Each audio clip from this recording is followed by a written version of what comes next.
মৌসুমের সেরা ফুটবলার হলেন আর্জেন্টাইন তারকা জুলিয়ান আলভারেজ। প্রথম মৌসুমে এত গোল করে জিতে নিয়েছেন player of the season award. হ্যাঁ দর্শক, জানতে হলে ভিডিওটি না টেনে সম্পূর্ণই দেখতে থাকুন আপনারা। স্প্যানিশ ক্লাব অ্যাটলেটিকো মাদ্রিদের জার্সিতে প্রথম মৌসুমেই রীতিমতো ঝড় তুলেছেন আর্জেন্টাইন তারকা জুলিয়ান আলভারেজ। লা লিগা, চ্যাম্পিয়ন্স লিগ কিংবা কোপা দেল রে প্রতিটি প্রতিযোগিতায় নিজেকে ছাপিয়ে গেছেন এই তরুণ আর্জেন্টাইন। লা লিগায় খেলা 30 ম্যাচে করেছেন 17 গোল, সাথে করেছেন আরও 4টি অনবদ্য অ্যাসিস্ট, অর্থাৎ মাত্র লিগে 21 গোলে অবদান রেখেছেন তিনি।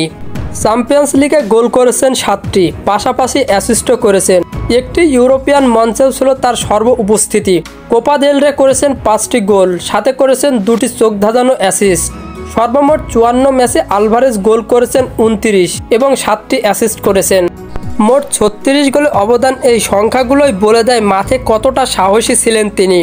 ডিয়াগো সিমিওনের কৌশলী ছকে আলভারেজ যেন হয়ে উঠেছেন এক অবিচ্ছেদ্য অস্ত্র। বড় বড় ম্যাচে তার পারফরমেন্স ছিল ম্যাচ উইনারদের মতোই কার্যকরী।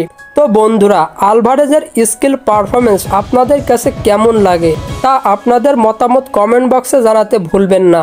আর হ্যাঁ, ফুটবলের সকল নিউজ এবং আপডেটস পেতে আমার চ্যানেলটি সাবস্ক্রাইব করে পাশেই থাকবেন। ধন্যবাদ সবাইকে।